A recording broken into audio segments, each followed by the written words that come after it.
दोस्तों, इंडिया की हिस्ट्री में एक ऐसा दिन आया जब पूरी दिल्ली का चेहरा ही बदल गया और ये सब हुआ एक ही आदमी के आदेश पर। नाम था नादिर शाह। चलिए आज उस दिन की कहानी फुल ड्रामे के साथ जानते हैं।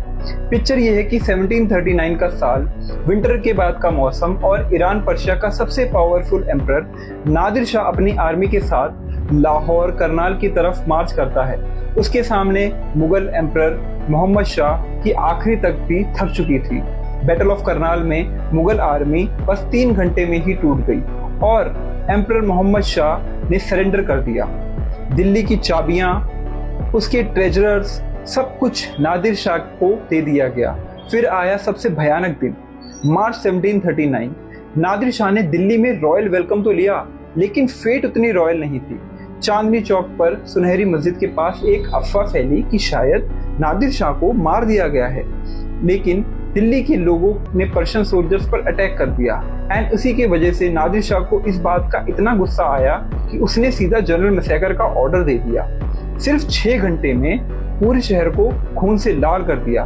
20,000 से लेकर कुछ हिस्टोरियन के हिसाब से तो 30,000 तक लोगों को मार दिया गया। गलियों में लाशें, घर बर्बाद और आग, कोई सेफ नहीं था। लेकिन लूट भी कोई छोटी नहीं थी।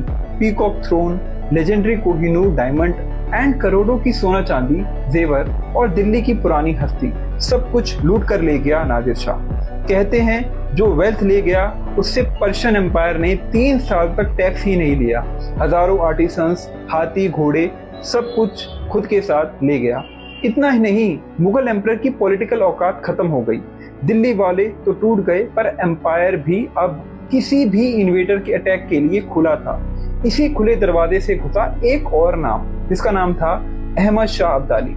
नादिर शाह के मरने के बाद उसके आर्मी कमांडर अहमद शाह अब्दाली ने भी दिल्ली को अपना टारगेट बना लिया।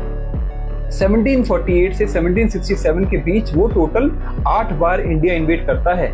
इसका मेन मकसद था लूटना भी और पावर भी। सबसे बड़ा धमाका तो हुआ 1761 के थर्ड बैटल ऑफ पानीपत में, जहां अब्दाली ने मराठास को हरा के पूरे नॉर्थ इंडिया में पॉलिटिकल वैक्यूम क्रिएट कर दिया। अब्दाली भी दिल्ली में अपने पपेट रूलर्स पिटाता रहा और हर आक्रमण के बाद इंडिया और कमजोर हो गया। माहौल ऐसा हो गया कि ब्रिटिशर्स के लिए इंडिया एक ओपन ग्राउंड बन गया था। तो दोस्तों, नादिर शाह और अहमद शाह अब्दाली कि इन वसूली युद्धों की वजह से मुगल एम्पायर तो बस एक नाम रह गया था। ब्रिटिश राज का मेन गेट खुल गया और इंडिया की हिस्ट्री एक नए एरा में दाखिल हो गई।